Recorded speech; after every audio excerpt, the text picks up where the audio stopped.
Mula sa ika-4 palapag ng isang mataas na gusali sa Makati, tanaw ni Adrian Villarreal ang malawak na lungsod sa ilalim ng liwanag ng umaga.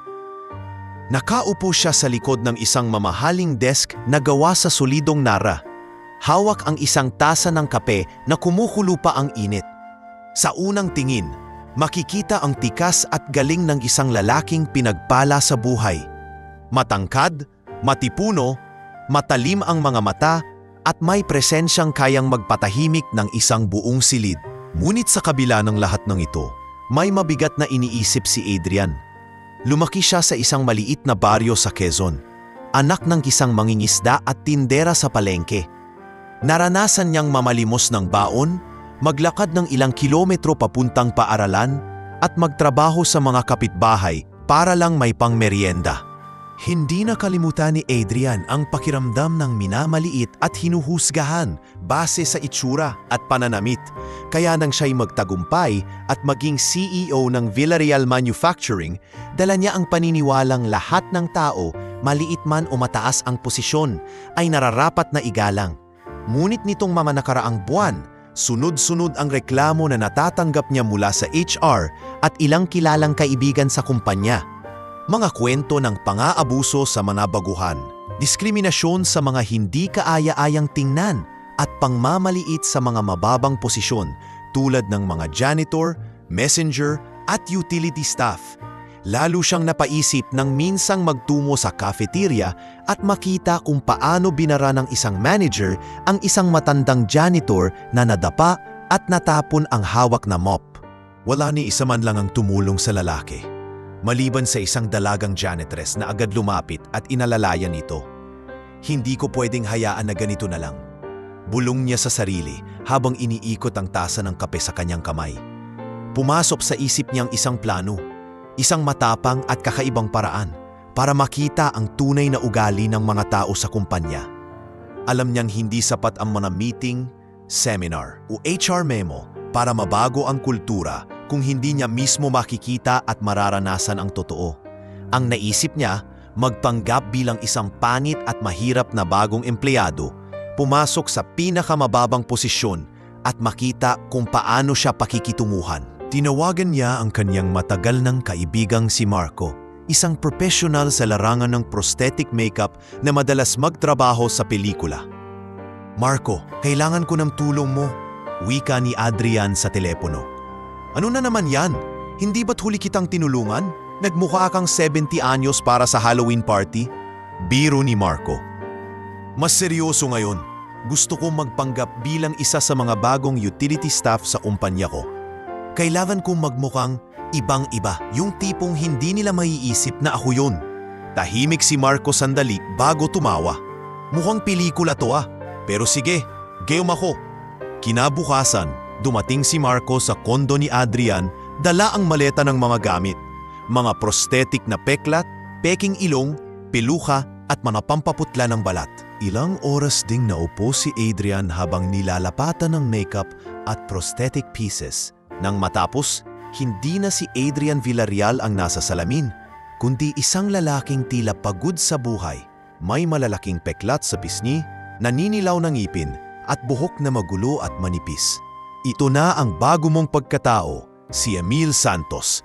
Biro ni Marco habang inaabot ang kupas na uniforme at lumang sapatos na may kupas na talampakan. Naglaan pa ng 1 linggo si Adrian para ayusin ang lahat. Ipinasa niya muna sa kanyang pinaka-pinagkakatiwalaang COO ang pamumuno sa araw-araw ng kumpanya na walang nakakaalam ng kanyang gagawin. Ang HR ay binigyan ng pekeng papeles ng isang aplikante na papasok bilang contractual utility worker. Walang ideya na ang applicant ay ang kanilang COO. Dumating ang unang araw ni Emil sa kumpanya. Nagsimula siya sa madaling araw, bit-bit ang lumang backpack at nakayoko habang pumapasok sa pintuan. Wala ni isa ang kumibo o bumati sa kanya maliban sa gwardiya na nagbigay ng visitor ID. Pinadiretso siya sa basement kung saan naroon ang mga locker at gamit ng mga janitor. Habang naglalakad sa makipot na pasilyo, narinig niya ang tawanan at bulungan ng ilang empleyado. "Sino yun?"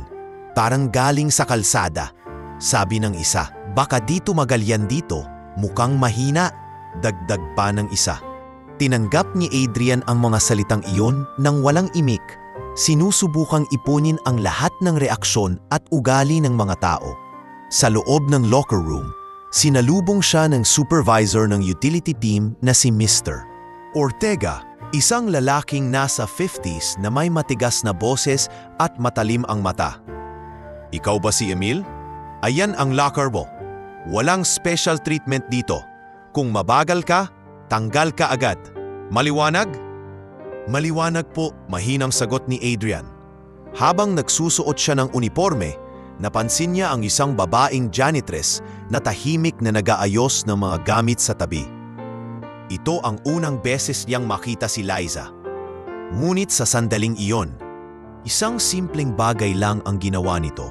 Tumango at ngumiti sa kanya na tila nagtanggal ng kaunting bigat sa dibdib niya. Hindi pa niya alam kung gaano alaki ang magiging papel ng babaeng ito sa susunod na mga buwan.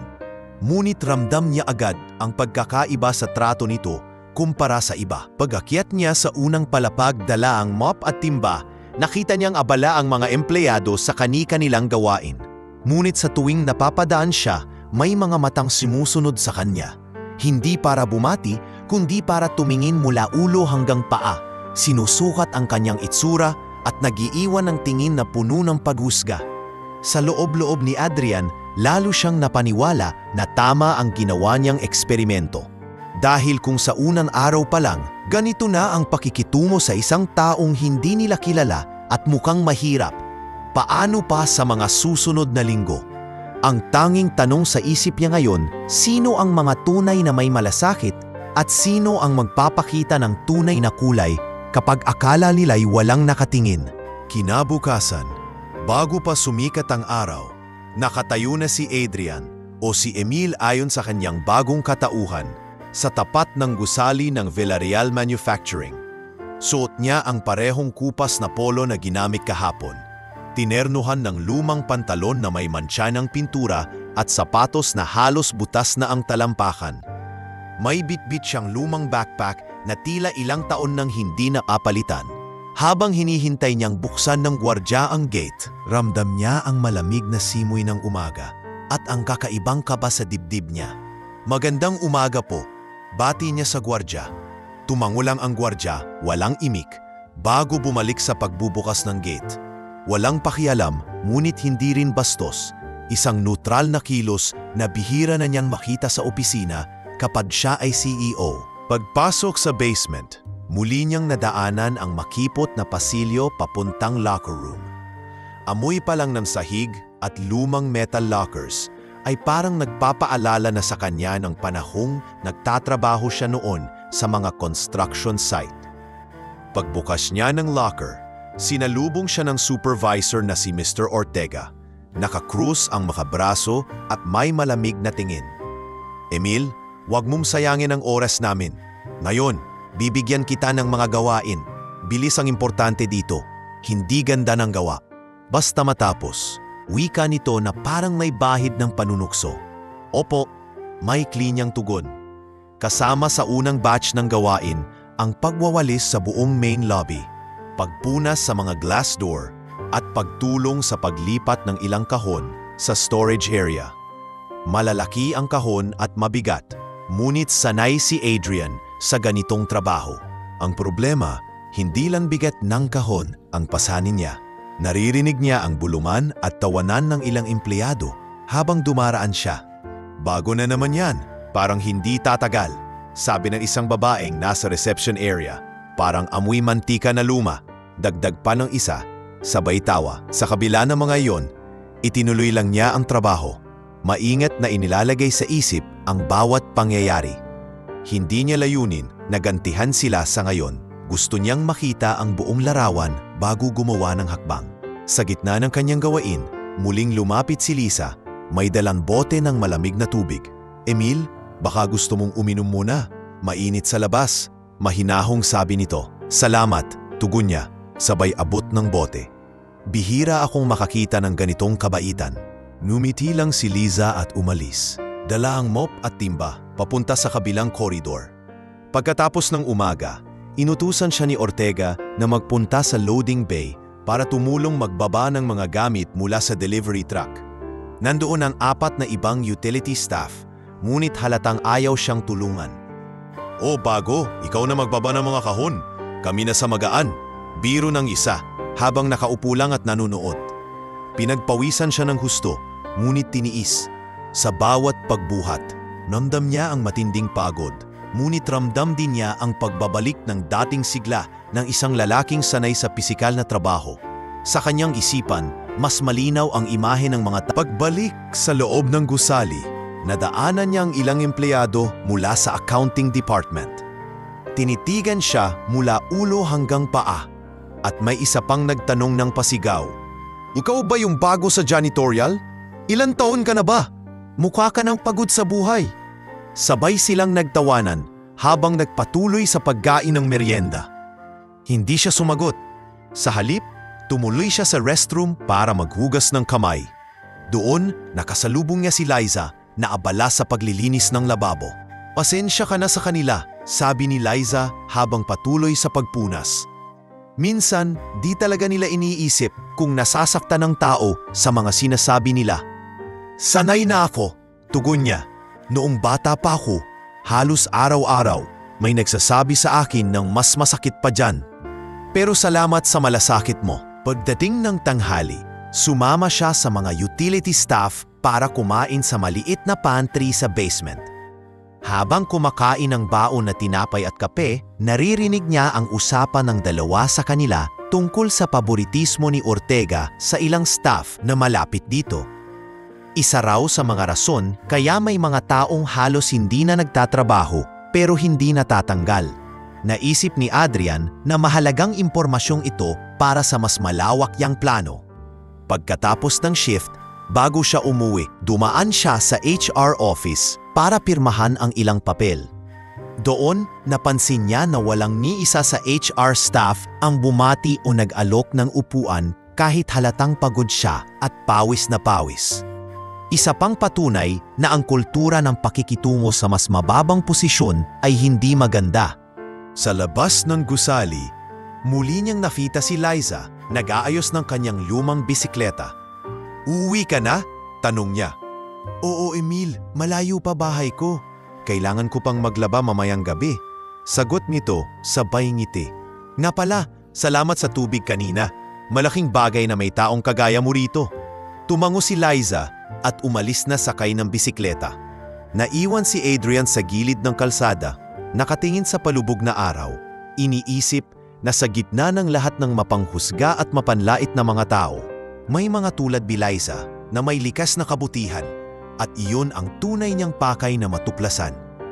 Pagsapit ng ikatlong araw ni Emil sa kumpanya, nagsimula ang umaga sa tila karaniwang takbo ng trabaho. Maaga siyang pumasok, dala ang 5 mop at balde at agad tumungo sa basement upang kunin ang mga gamit para sa araw na iyon. Pagdating niya sa locker area, kakaunti pa lamang ang tao. Tahimik ang paligid maliban sa mahinang ugong ng bentilador sa sulok.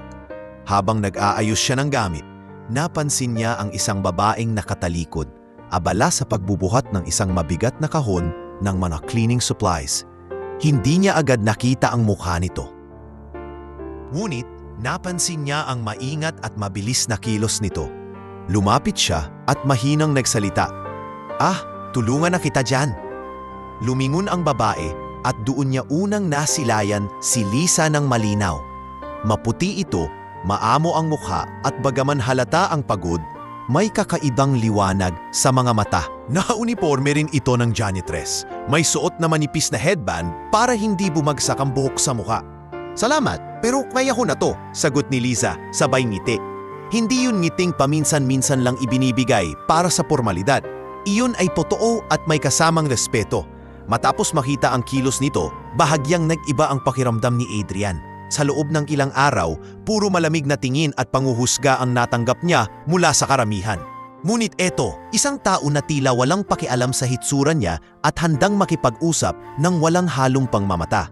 Habang inaayos nila ang mga gamit, nagtanong si Liza, "Baguhan ka lang ba dito? Ngayon lang kita nakita sa schedule." Oo, kakapasok ko lang nitong linggo.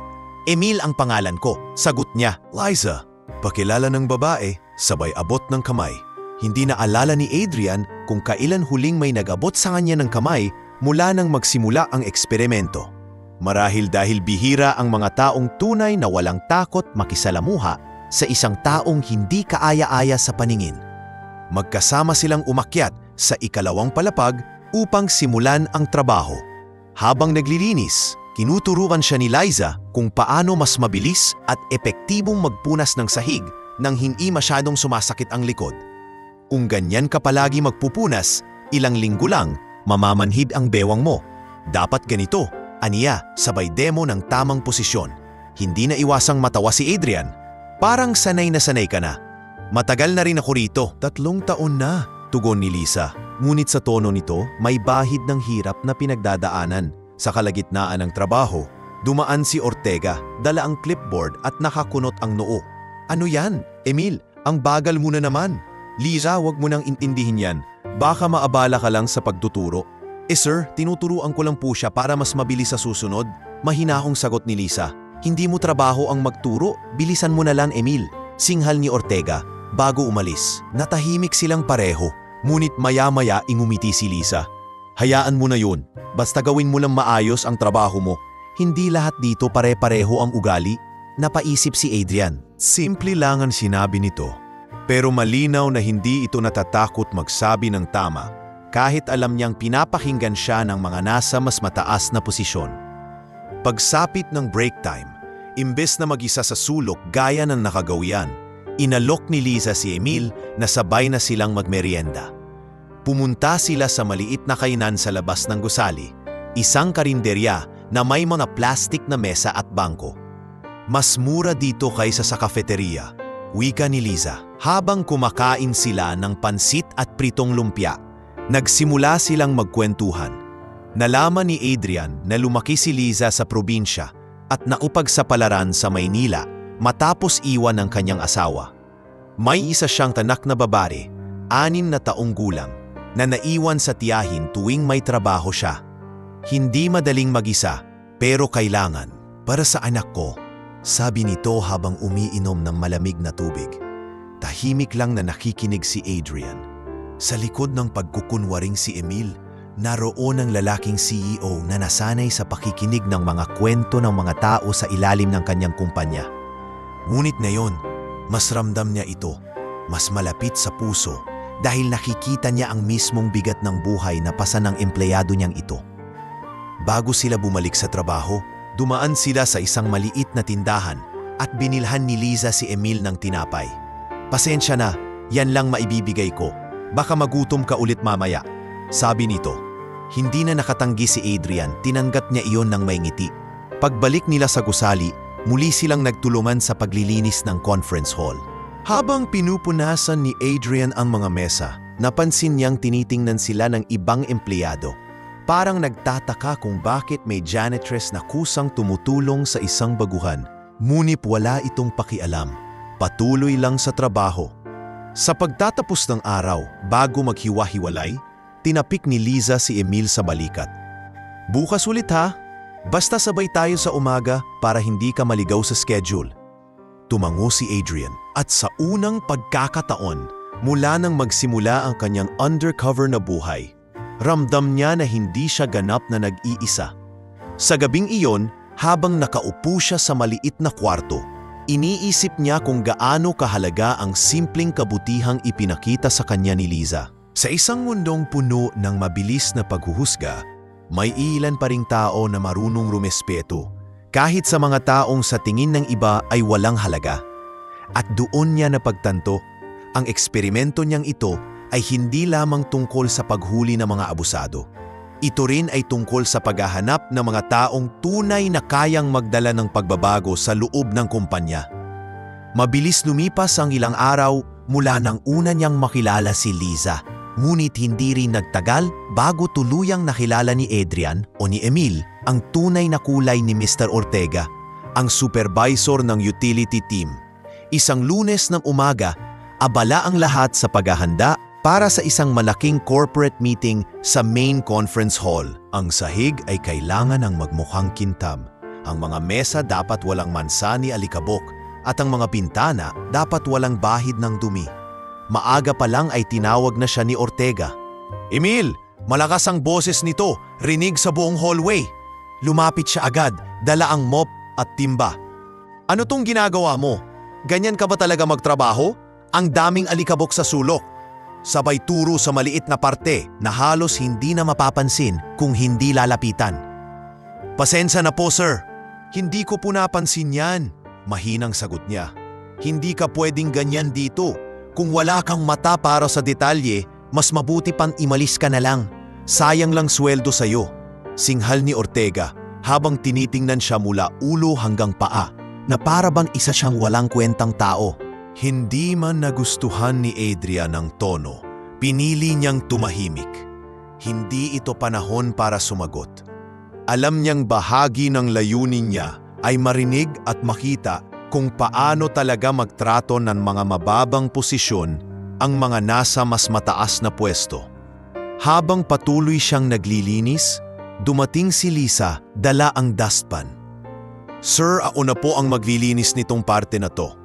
May ibang inutusan si Emil kanina, kaya hindi pa natatapos dito." Mahinahong paliwanag niya. Napakunot ang noo ni Ortega. Hindi mo kailangan sagipin niyang bago. Kung hindi niya kaya, wala siyang lugar dito. Pero hindi umatras si Lisa. "Sir, mas mabilis po kung magtutulungan kami." Tahimik na umalis si Ortega, ngunit bakas sa mukha nito ang pagkainis. Nang makaalis ito, napatingin si Adrian kay Lisa. "Salamat, pero baka ikaw naman ang mapag-initan." Umiling lang si Lisa. "Sanay na ako. Basta alam kong tama ang ginagawa ko. Wala akong pakialam kung sino ang magalit." Ilang oras pa ang lumipas, patuloy pa ring sinusubok ni Ortega ang pasensya ni Adrian. Sa pantry, habang naglilinis ng mesa, sinadya nitong ibuhos ang kape sa isang gilid. "Oh, Emil, linisin mo to agad. At huwag mong kalimutang punasan hanggang walang bakas. Kung mabagal ka, isusumbong kita sa HR." Habang pinupunasan niya ang mesa, naririnig niya ang mahihinang tawa ng ilang empleyado sa sulok. May isa pang bumulong.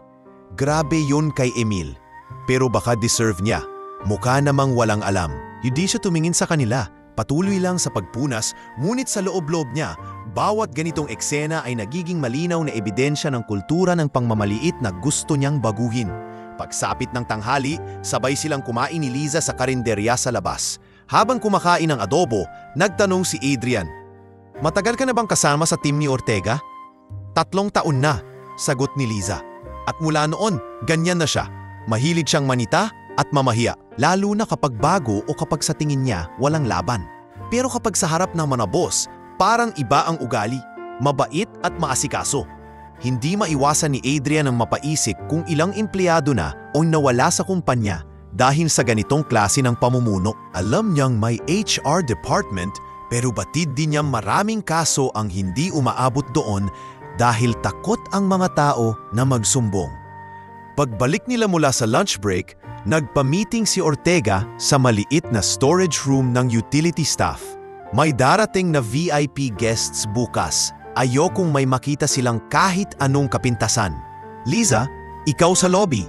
Emil, ikaw sa comfort room ng executive floor." Sa tono ni Ortega, parang sinasadya niyang bigyan si Adrian ng pinakamahirap at pinakaayaw na gawain. Alam niyang hindi madali para sa bagong empleyado na malinis ang CR ng mga mataas na opisyal, lalo na't maraming mata ang nakabantay. Ngunit tinanggap ni Adrian ng walang reklamo. Habang naglilinis siya, pumasok si Ortega para manmanan siya. "Ang bagal mo, Emil. Dapat tapos ka na sa kalahating oras." "Pasensya na po, sir. Sinisiguro ko lang pong malinis lahat," sagot niya. "Task, tingnan natin kung aabot ka sa deadline. Kung hindi, baka ito na ang huling araw mo." Malamig na tugon ni Ortega bago umalis. Nang matapos ang shift, inabutan siya ni Liza sa hallway. "Narinig ko si Ortega kanina. Huwag mong masyadong dibdibin. Ganyan talaga siya kapag may bago." Ngumiti lang si Adrian. "Alam ko. Pero salamat, Liza. Malaking bagay may isang tao na naniniwala sa'yo kahit karamihang hindi. Sa totoo lang, kung wala ka, baka kanina pa ako sumuko. Bahagyang natawa si Liza at marahang tinapik ang braso niya. Hindi ka dapat sumuko agad. Sa trabaho, may mga taong magaling lang magsalita pero kulang sa gawa. Basta gawin mo lang kung ano ang tama at siguruhin mong maayos ang trabaho mo. Sa huli, hindi sila ang magtatakda ng halaga mo. Habang magkasabay silang lumabas ng gusali, dama ni Adrian ang kakaibang gaan sa pakiramdam. Sa gitna ng mabigat na kapaligiran na puno ng panghuhusga at pangmamaliit, may isang tao na hindi natatakot makipag-usap at magpakita ng malasakit sa kanya. At sa tahimik niyang isip, nagsimulang mabuo ang konklusyon na maaaring si Liza ang magiging susi para mas makilala niya hindi lamang ang totoong kalagayan ng mga mababang empleyado, kundi pati na rin ang paraan upang baguhin ang kultura ng buong kumpanya. Pag-uwi niya sa maliit na inuupahang kwarto, muling bumalik sa alaala niya ang eksena sa hallway, ang simpleng pagkakaintindi at suporta ni Liza. At doon niya napagtanto na habang mas nakikita niya ang mga pangit na ugali ng iba, mas malinaw ding namumukod-tangi ang kabutihan ng iilang kagaya nito. Miyerkules ng gabi matapos ang mahaba at nakakapagod na shift, nakaupo si Adrian sa isang maliit na bangko sa labas ng inuupahang kwarto niya, pinapahinga ang mga paa mula sa maghapong paglilinis. Malamig ang simoy ng hangin, ngunit sa kabila ng pagod, hindi siya mapakali mula pa kaninang hapon. Napansin niyang tila may mabigat na iniisip si Liza. Tahimik ito buong araw at kahit sa oras ng merienda ay hindi gaanong nakikipag-usap. Kinabukasan, matapos ang shift nila, minabuti niyang maglakad pa uwi para makapag-isip-isip. Pagdating niya sa isang madilim na kanto malapit sa terminal, nakarinig siya ng mahinang yabag sa likod. Nang lingunin niya, nakita niya si Liza, nakapayong sa ilalim ng mahina ngunit tuloy-tuloy na ulan. Basang-basa ang laylayan ng pantalon nito at halata sa mukha ang matinding pagod. "Liza," tawag niya, "anong ginagawa mo rito sa ganitong oras? Hindi ba dapat nakauwi ka na?" Nagulat si Liza, ngunit agad ding ngumiti ng mahina. "Wala namang masama. Galing pa kasi ako sa pangalawang trabaho ko," sagot nito. "May nagpapalabas sa akin tuwing gabi para pandagdag sa panggastos." Mahirap kasi kung sa sahod lang sa janitorial ako aasa.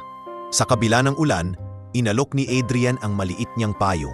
"Halika, sabay na tayo. Malayo pa ba yung uuwian mo?" "Medyo," sagot ni Liza, at sabay silang naglakad sa makipot na kalsada na puno ng baha sa gilid. Habang naglalakad, nagsimulang magbukas si Liza ng kwento. "Alam mo, Emil, hindi ko to sinasabi sa kahit sino sa trabaho. Nahihiya kasi ako. Pero sa totoo lang, hirap na hirap ako sa gastusin. Yung anak ko, nasa probinsya, inaalagaan ng tiyahin ko. Gusto ko sana siyang isama rito, pero wala pa akong sapat na ipon para magpatuloy sa Maynila." At nang makarating sila sa tinitirhan ni Liza, isang lumang apartment building sa gilid ng eskinita, inalok siya nitong pumasok sandali para makasilong sa ulan. Hindi kalakihan ng espasyo, isang kwarto na may maliit na lamesa, lumang kama at ilang gamit na halatang pinag-ipunan. Sa gilid, may kahong puno ng mga laruan at libro para sa anak niya. "Pasensya na sa gulo, ganito lang talaga," sabi ni Liza habang iniabot ang tuwalya para sa kanya. "Kapag nandito ang anak ko tuwing bakasyon, mas masikip, pero mas masaya." Naupo sila at inabutan siya ni Liza ng kape mula sa lumang takure. "Pasensya na, wala akong masyadong maipapakain, pero kung gusto mo, may tinapay pa sa mesa." Ngumiti si Adrian at tinanggap ang alok. "Salamat, pero ayos lang. Mas importante, nakakapagpahinga ka kahit kaunti." Sandaling natahimik si Liza bago muling nagsalita. "Minsan, iniisip ko kung hanggang kailan ko kakayanin ito. Pero tuwing naiisip ko ang anak ko, parang may pumipilit sa akin na bumangon ulit bukas at magtrabaho. Alam ko darating din yung panahon na hindi ko na kailangang magdoble trabaho." Ramdam ni Adrian ang sinseridad at lakas ng loob ni Liza. Hindi ito katulad ng iba na basta sumusuko sa hirap. Sa halip, patuloy itong lumalaban para sa kinabukasan ng anak. Pag alis niya ng gabing iyon, mas mabigat ang nararamdaman niya. Hindi dahil sa pagod, kundi dahil sa lumalalim na pagkakaunawa niya sa mga taong tulad ni Liza na halos hindi napapansin sa loob ng kumpanya. Habang naglalakad siya pa uwi, bitbit ang larawan ng maliit na kwarto ni Liza sa kanyang isipan. Alam niyang ang planong eksperimento ay hindi na lamang para mahuli ang mga abusado. Kailangan niya ring humanap ng paraan para matulungan ang mga empleyado na tunay na nagsusumikap. Kinabukasan, pagpasok niya sa opisina bilang Emil, napansin niyang mas tahimik si Liza kaysa dati. Nakayuko ito habang nag-aayos ng mga gamit at tila hindi napansin na nakatayo na siya sa tabi. "Ayos ka lang?" tanong niya. "Pagod lang siguro. Medyo mabigat ang labahin kagabi," sagot nito. Sabay pilit ng ngiti. Alam ni Adrian na hindi lang iyon ang dahilan, pero pinili niyang huwag pang usisain. Alam niya na may mga sugat at hirap na hindi basta ibinubunyag ng tao, lalo na sa mga hindi pa lubos na pinagkakatiwalaan. Ngunit sa isip niya, unti-unti na siyang nakahanap ng mas at doon, sa simpleng palitan ng salita sa pagitan ng dalawang empleyado o sa mata ng iba, dalawang taong walang mataas na posisyon, unti-unti nang naitatala sa isipan ni Adrian ang mga mahahalagang aral na magtutulak sa kanya para baguhin ang hinaharap ng kumpanyang pinaghirapan niyang buuin. Biyernes ng umaga, maaga pa lamang ay tinawag na ni Mr. Ortega si Emil sa storage room. May hawak itong clipboard at may masamang ngiti na parang may iniisip na hindi ka nais-nais. "Emil, may ipapagawa ako sa iyo. Madali lang naman," wika nito habang nag-aayos ng mga bote ng cleaning chemicals. Lumapit si Adrian. Bitbit ang mop na hawak niya. "Ano po yun, sir?" Itinuro ni Ortega ang ilang kahon sa sulok. "Itapon mo lahat ng yan sa likod. Wala na yang silbi." Agad napansin ni Adrian na hindi iyon ordinaryong basura. Ang mga kahon ay naglalaman ng mahahalagang dokumento at ilang bagong cleaning supplies na hindi pa nabubuksan. May mga label pa itong Property of Villarreal Manufacturing. "Sir, sigurado po ba kayo? Bago pa po yung iba dito?" Maingat niyang tanong.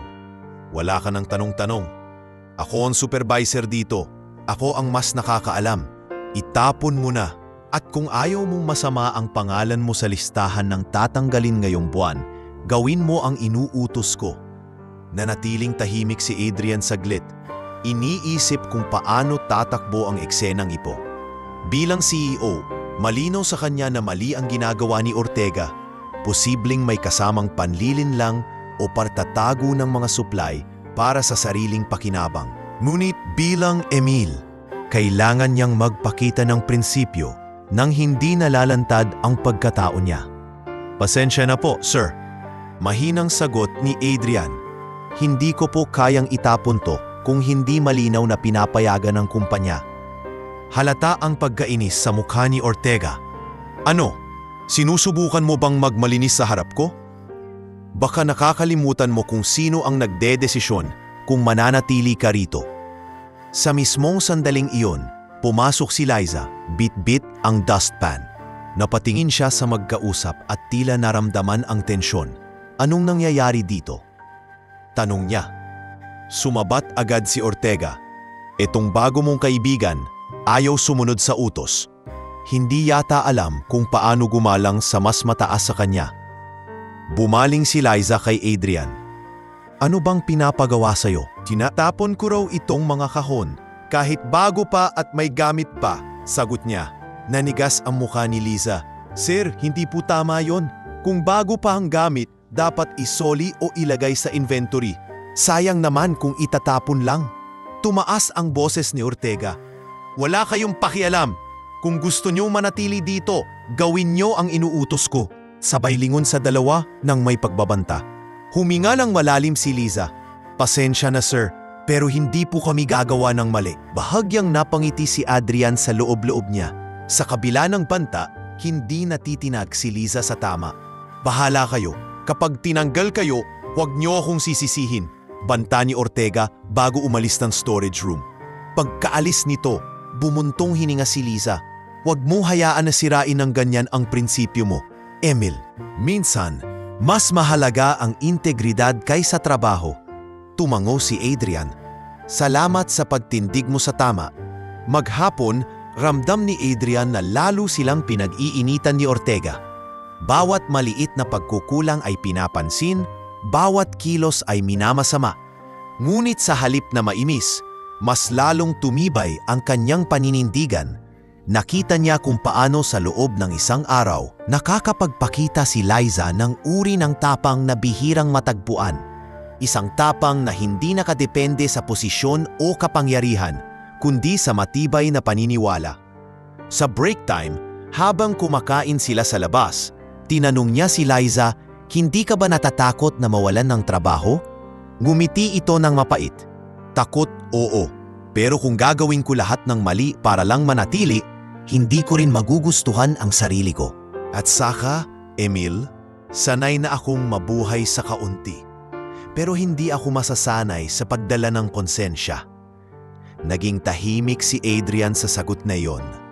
Sa kanyang pagkatao bilang CEO, madalas niyang marinig sa mga tao na mas mahalaga ang trabaho kaysa sa lahat. Ngunit ngayon, may kaharap siyang empleyado na pinipili ang dignidad kahit mahirap ang kapalit. Kinahapunan, bumalik si Ortega sa storage room at napansin niyang hindi pa rin natatapon ang mga kahon. "Matitigas talaga ulo nyo. Tingnan natin kung aabot pa kayo sa susunod na linggo." Malamig na sambit nito bago umalis. Pag-uwi ni Adrian, iniisip niya ang nangyari. Sa isang simpleng utos, nakita niya ang malinaw na pagkakaiba ng dalawang uri ng tao sa kumpanya.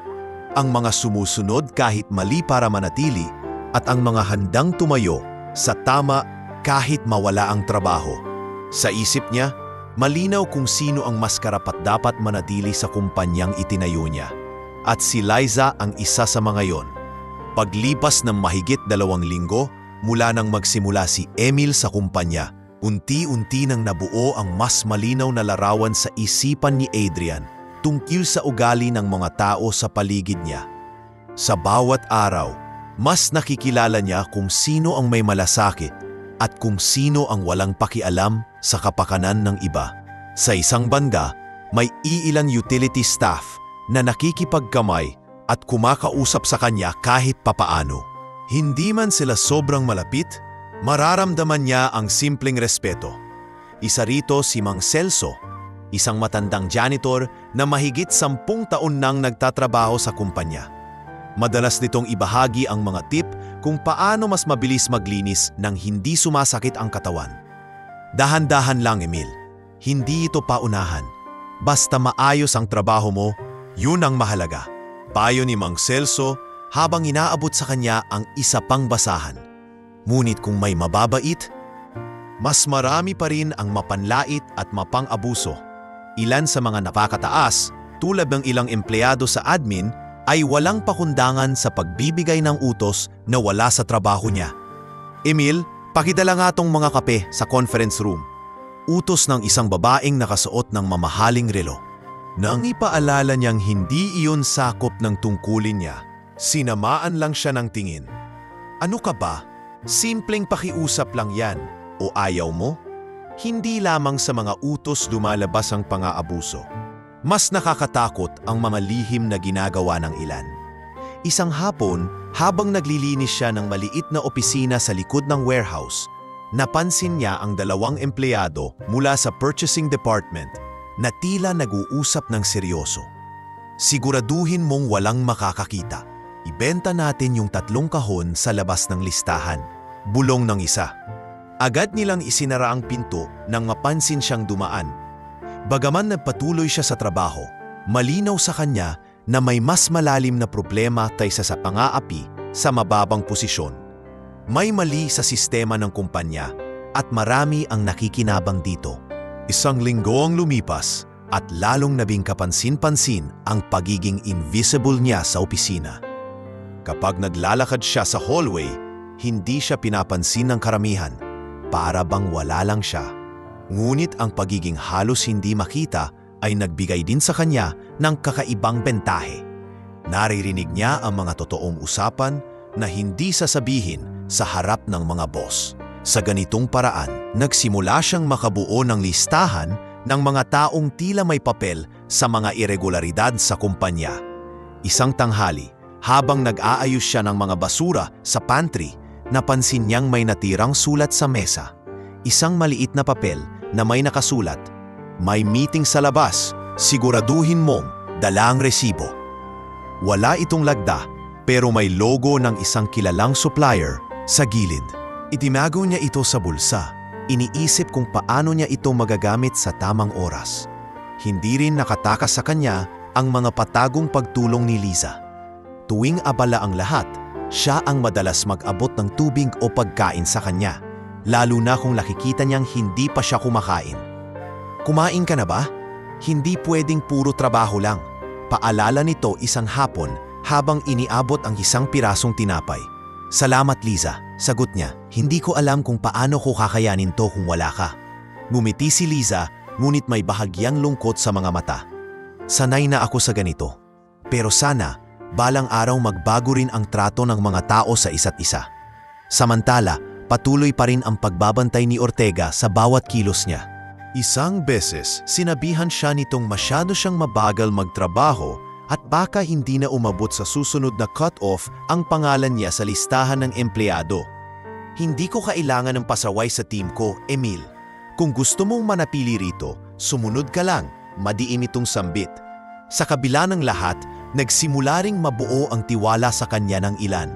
Si Mang Celso, halimbawa, minsang nagbiro. "Parang hindi ka lang ordinaryong utility staff, Emil. May dating ka eh." Umiti lang siya at sinabing, "Wala, simpleng tao lang ako." Ngunit sa loob-loob niya, alam niyang unti-unti nang may mga nakakapansin sa disiplina at maingat niyang paraan ng pagtatrabaho.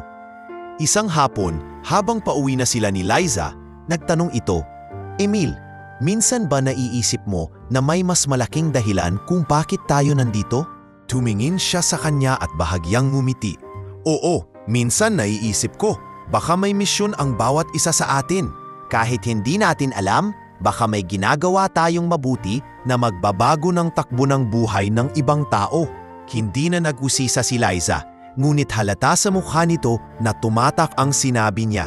Sa gabing iyon, habang mag-isa siya sa inuupahang kwarto, inilabas niya mula sa bulsa ang papel na nakuha niya kanina at inilagay sa ilalim ng maliit na kahon na pinagtataguan niya ng mga ebidensya.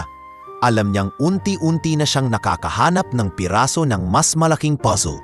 Isang puzzle na magbibigay ng malinaw na larawan ng kung ano ang tunay na nangyayari sa loob ng kanyang kumpanya. Ngunit higit pa sa pagkolekta ng ebidensya, nagsisimula na ring mabuo sa isip niya ang malinaw na ideya kung sino ang mga taong karapat-dapat sa tiwala at proteksyon ng kumpanya, at malinaw na kabilang doon si Liza. Isang gabi, matapos ang isang mabigat na araw sa trabaho, nagyaya si Liza kay Emil na magmeryenda sa maliit na tapsilogan malapit sa gusali. Halos wala ng tao sa kalsada at patay na ang karamihan sa mga ilaw ng tindahan.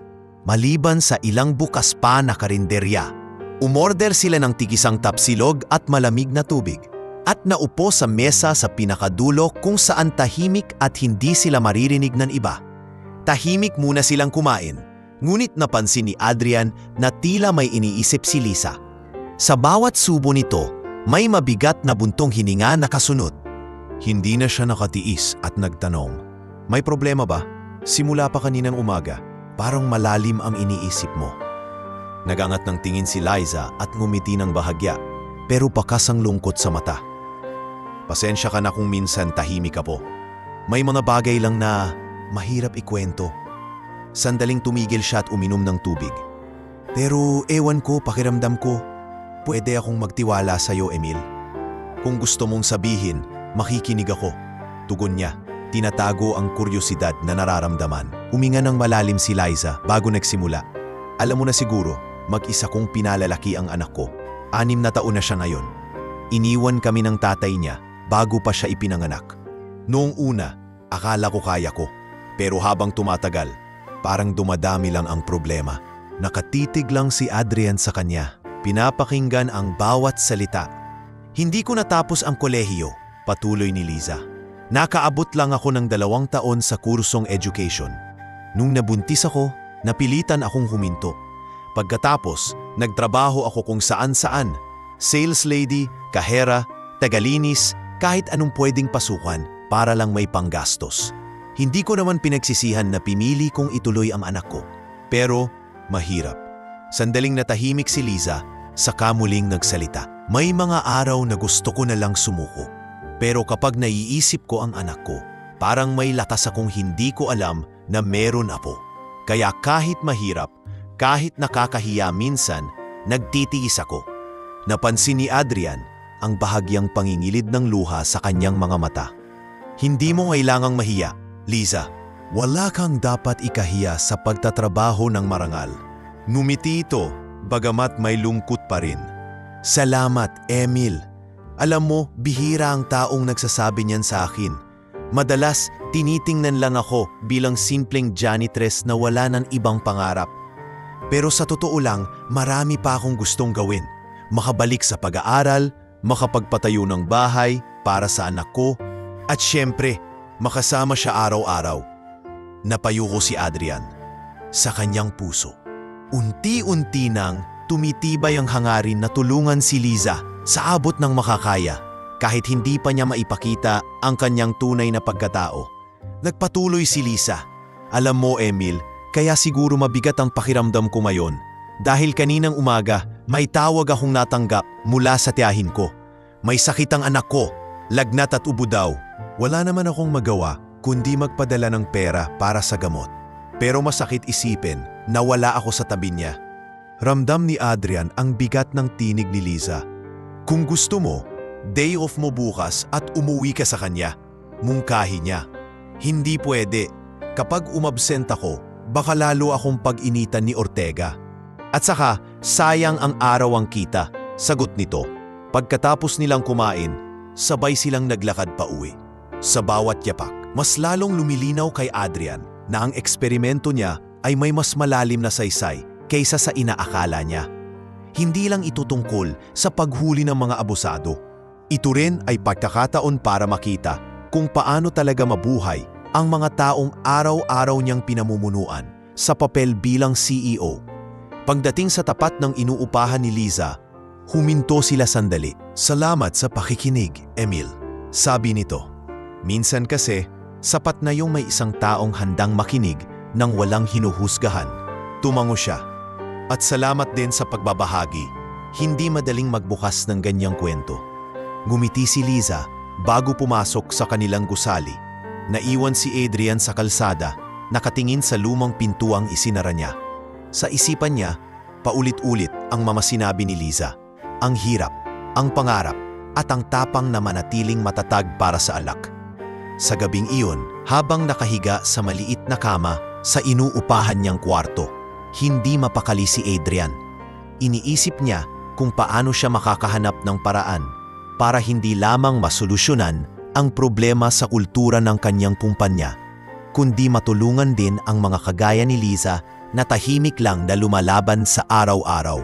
Mula sa pagiging simpleng undercover mission, unti-unti na itong nagiging isang personal na laban para sa kanya. Isang laban para sa mga taong marangal, tapat at may malasakit sa kapwa kahit na hindi sila nakikita o pinapansin ng karamihan. Mula nang mangyari ang pagtanggi nila ni Liza sa utos ni Ortega na magtapon ng mga bagong gamit, ramdam na ni Adrian na mas lumala pa ang pagtrato sa kanila ng supervisor. Parang bawat pagkakataon, sinisigurado nitong iparamdam na hawak niya ang panilang kapalaran sa kumpanya. Isang Lunes ng umaga, habang inaayos ni Adrian ang mga gamit sa utility cart, dumating si Ortega na may daladalang listahan ng mga gawain. Emil, ikaw na ang bahala sa lahat ng hallway sa ika-5 palapag. Gusto ko matapos mo yan bago magtanghali. Walang palusot. Napakunot ang noo ni Adrian. Alam niyang hindi realistic ang trabahong iyon para sa iisang tao sa loob ng ilang oras. Sir, baka po hindi ko matapos lahat kung mag-isa lang ako. Problema mo na yan. Putol ni Ortega, kung hindi mo kaya, ibig sabihin wala ka talagang silbi. Pagbalik ni Ortega sa opisina, nilapitan siya ni Liza. Ano na naman niyang pinapagawa sa'yo? Para sa tatlo yang trabaho, hindi pala sa isa lang. Okay lang Liza, kakayanin ko. Sagot ni Adrian kahit alam niyang sinasadya iyon para siya'y pahirapan. Pagsapit ng tanghali, hindi pa siya tapos sa gawaing iniatang sa kanya. Pawis na pawis siya at halos manakit na ang likod. Dumaan si Ortega, tiningnan ang paligid at agad nagkomento. Tignan mo to, hindi pa tapos. Gusto mo bang ipatawag na kita sa HR para sa written warning? Bago pa makasagot si Adrian, biglang pumasok si Liza sa eksena. Sir, ako na po ang tatapos dito. Pinagawan niyo siya ng 3 beses na trabaho kaysa sa iba. Hindi naman po tama yon. Lumingon si Ortega at ngumisi ng malamig. Ikaw naman Liza, gusto mo bang mapagsama kayo sa listahan ng tatanggalin? Sige lang. Hindi na sumagot si Liza at tinulungan na lang si Adrian maglinis. Kita ni Adrian na pinipigil nito ang inis at sama ng loob. Habang magkasama silang nagtatrabaho, bulong nito sa kanya, "Huwag kang mag-alala, Emil. Hindi tayo magpapatalo." Kinahapunan, isang bagong gulo ang lumitaw. Habang nasa pantry si Adrian, may naririnig siyang 2 empleyado na tila sinasadya ang boses para marinig niya. Narinig mo ba? Si Emil daw ang dahilan kung bakit na late ang paghahanda sa meeting kanina, sabi ng isa. Oo nga, kung hindi kasi siya mabagal, hindi sana napahiya si Ortega sa management. Dagdag ng isa. Tahimik lang siyang nagpatuloy sa pag-inom ng tubig, ngunit sa loob-loob niya, alam niyang pakana iyon ni Ortega para masira ang reputasyon niya kahit sa ibang department. Pagkatapos ng shift sa basement habang nag-aayos ng gamit, dumating si Liza na halatang pagod na pagod. May masama akong balita. Pinagbigyan ako kanina ni Ortega ng trabaho sa rooftop garden, mag-isa. Hindi ko natapos kasi biglang umulan. Tapos sinisi niya ako na wala raw akong inabot na progress. Ang masama pa, sinabi niya sa iba na tamad ako. Nakita ni Adrian ang pangingilid ng luha sa mata ni Liza. Liza, gusto mo bang mag-report sa HR? Tanong niya. Hindi rin ako sigurado kung may mangyayari. Minsan, parang wala ring ginagawa ang HR kapag supervisor na ang may kasalanan. Sa mga sumunod na araw, patuloy ang mga ganitong pangyayari. Isang beses, habang naglilinis si Adrian sa conference room, bigla niyang nadiskubre na sira ang hawak niyang walis. Putol ang kahoy at halatang sinadya. Ilang minuto pa, dumating si Ortega at sinabing siya ang may sala sa pagkasira. Kung hindi mo kayang alagaan ang gamit ng kumpanya, baka hindi ka rin marunong mag-alaga ng trabaho, banat nito. Pinagbabayad siya ng kalahati ng halaga ng bagong walis kahit walang malinaw na patunay. Nang malaman ni Liza, pilit nitong inalok na siya na lang ang mag-aabot ng bayad. Hindi Liza, huwag mo nang dagdagan ang bigat na pasan mo. Mahinang sabi ni Adrian. Isang gabi, habang naglalakad pa uwi si Adrian, napadaan siya sa isang maliit na tindahan kung saan nakita niya si Ortega na kausap ang isang lalaking tila supplier. May iniabot itong supot na halatang may lamang cash. Hindi nila siya napansin, kaya agad siyang tumalikod at naglakad palayo. Isa na namang piraso ng palaisipan ang nadagdag sa kanyang iniipong ebidensya.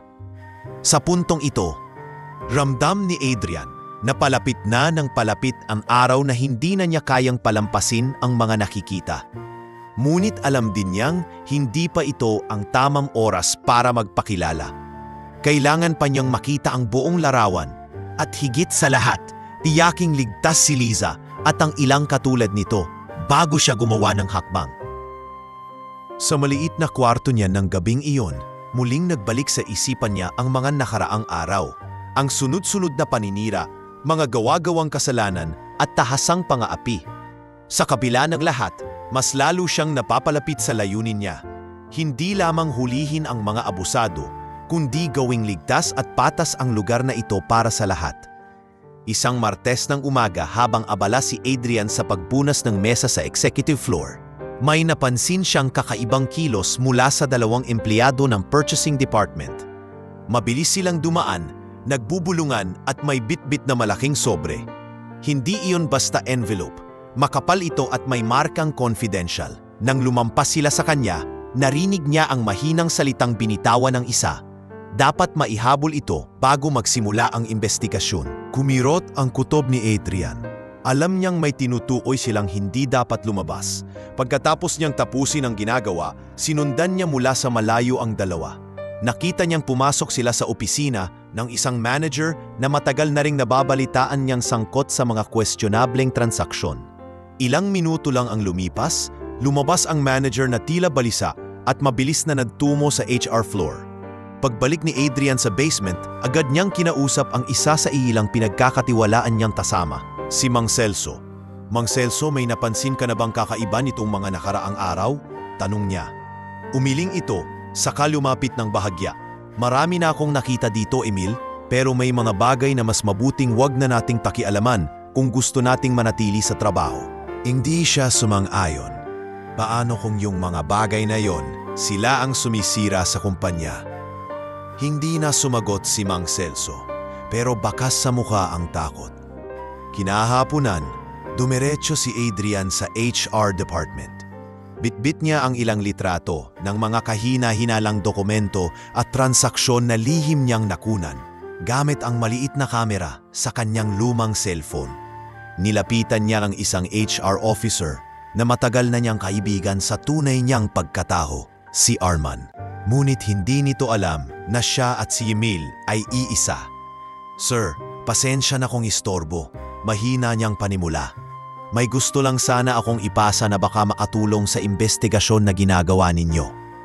Tumingin si Arman, bahagyang nagulat na may janitor na lumapit para sa ganitong bagay. Anong investigasyon? Yung tungkol sa mga nawawalang supply at ibang transaksyon. Sagot ni Adrian. Saka marahang inilapag ang envelope na puno ng larawan at kopya ng ilang resibo. Kinuha ni Arman ang mga dokumento at tiningnan ang laman. Kitang-kita ang pagkabigla nito. Saan mo nakuha to? Pasensya na sir, pero basta alam ko lang kung saan titingin. Sagot ni Adrian na may simpleng ngipi.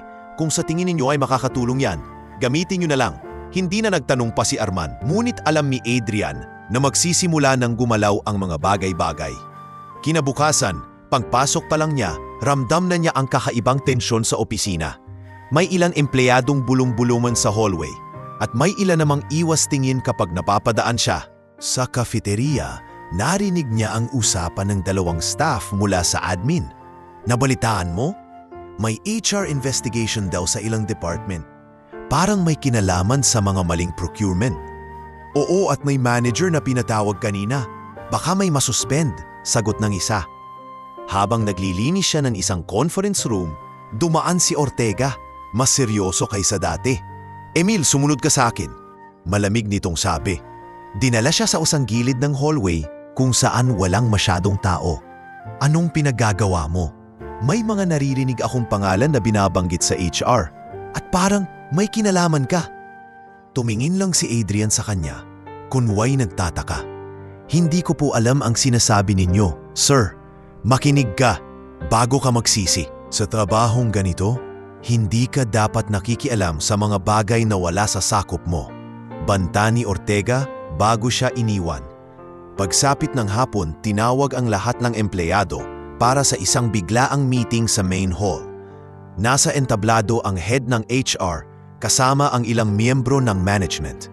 Nais naming ipaalam sa lahat na nagsasagawa ang kumpanya ng masusing investigasyon sa mga alegasyon ng katiwalian at maling paggamit ng pondo.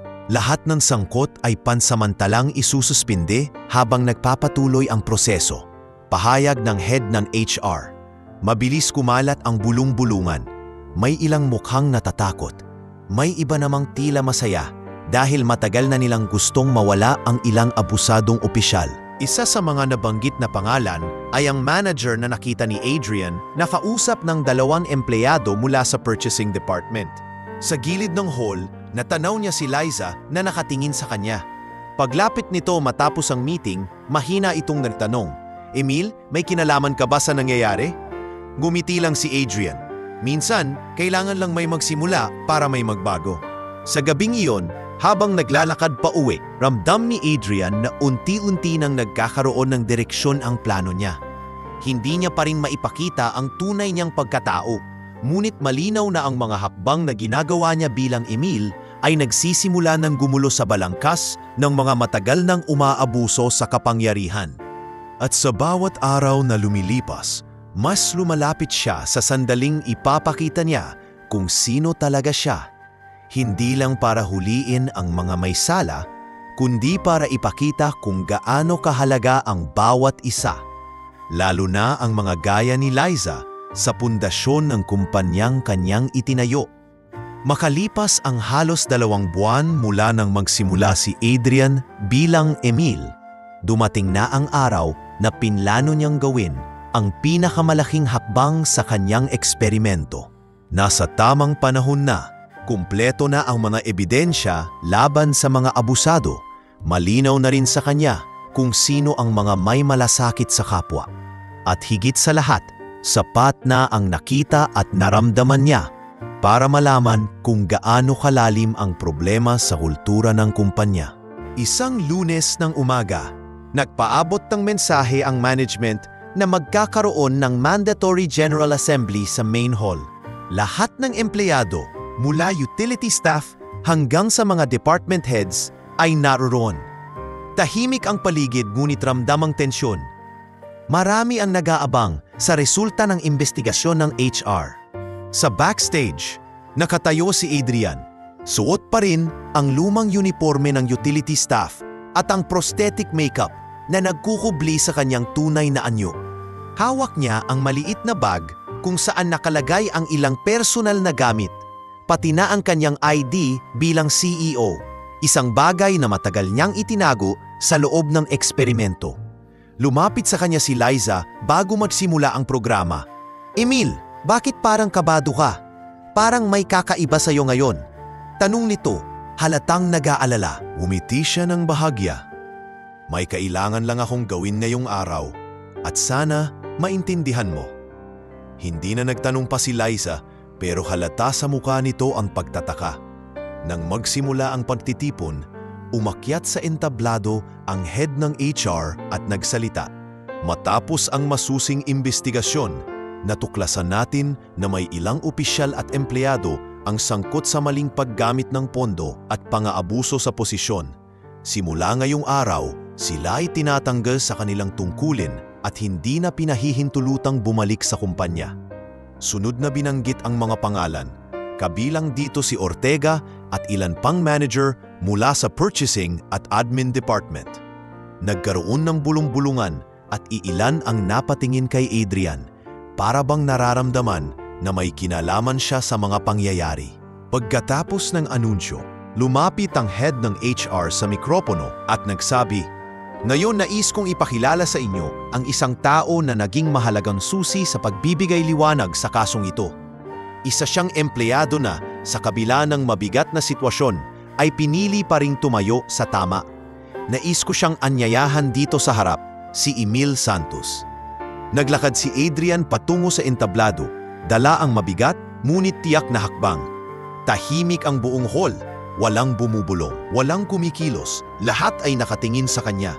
Pagdating sa gitna, huminga siya ng malalim at inilapag ang bag sa mesa sa tabi ng mikropono. "Magandang umaga sa inyong lahat," panimula niya. At sa bawat salita, ramdam ang kabigatan ng susunod na mangyayari. "Bilang si Emil, nakita ko ang tunay na ugali ng bawat isa sa atin. Kung sino ang marunong rumespeto sa kapwa at kung sino ang nananamantala sa mahihina." Habang nagsasalita siya, dahan-dahan niyang inalis ang peluka, sinunod ang peking ilong at prosthetic scar sa kanyang mukha. Unti-unting lumitaw ang pamilyar na mukha ng CEO na nakikita lamang ng karamihan sa mga newsletter ng kumpanya at corporate events. May mga mulang napahawak sa bibig, may mga napaatras sa gulat. "Marahil karamihan sa inyo, ngayon lang ako nakikita ng harap-harapan. Ako si Adrian Villarreal, CEO ng kumpanyang ito. At oo, sinadya kong magpanggap bilang utility staff para makita kung ano ang totoong nangyayari sa ating paligid." May maririnig na ilang bulungan at bulalas ng hindi makapaniwala. Sa gilid, nakita niyang nakatayo si Liza, nanlalaki ang mata, tilang hindi makagalaw sa kinatatayuan. Ito ay hindi para saktan ng sinuman, kundi para maunawaan kung paano nating tratuhin ang isa't isa. Nakita ko kung paano ang ilan ay mabilis manghusga base lamang sa itsura o posisyon. Nakita ko rin kung paano ang iilan kahit walang nakatingin ay marunong pa ring maging makatao. At sa mga gaya ni Liza, isang janitress na may dignidad at malasakit, ako'y nagpapasalamat. Dahil ipinaalala niya sa akin kung anong klase ng kultura ang dapat nating itaguyod. Nagpalakpakan ang ilang empleyado habang may ilan namang nanatiling tahimik, marahil dala ng hiya o gulat. Bumaling siya sa direksyon ni Ortega na ngayon ay nakaupo sa pinakagilid, nakayuko at iwas tingin. Sa mga umabuso sa kanilang posisyon, may pananagutan kayo hindi lang sa kumpanya, kundi sa bawat empleyado na nawalan ng tiwala dahil sa inyong ginagawa. Ang mga pintuan ng kumpanyang ito ay magsasara para sa inyo at magbubukas para sa mga taong karapat-dapat. Matapos ang talumpati, bumaba siya sa entablado at nilapitan si Liza. Pasensya ka na kung hindi ko sinabi ang totoo noon, mahina niyang wika. Pero salamat dahil sa kabutihan mo, mas naging malinaw sa akin kung bakit ko ito ginagawa. Hindi agad nakapagsalita si Liza. Sa halip, ngumiti ito ng payak, ngunit puno ng kahulugan. Hindi ko alam kung anong sasabihin ko, pero kung ito ay para sa ikabubuti ng lahat, masaya akong nakatulong ako. Sa sandaling iyon, alam ni Adrian na natapos na ang unang yugto ng kanyang plano. Ngunit alam din niyang mas malaki pa ang laban na haharapin nila para ganap na mabago ang kultura ng kumpanyang kanyang itinayo mula sa wala. Hinabukasan matapos ang pagbubunyag ni Adrian ng kanyang tunay na pagkatao, muling pinaawag ang lahat ng empleyado sa main hall. Ang balita tungkol sa undercover mission ng kanilang CEO ay kumalat na sa buong gusali at maging sa ibang branch ng kumpanya. Ang iba'y humanga, ngunit hindi maikakailang marami rin ang nabahala, lalo na iyong mga nasanay sa pag-abuso ng kanilang posisyon. Sa gitna ng entablado, nakaupo si Adrian sa tabi ng head ng HR at ilang board members.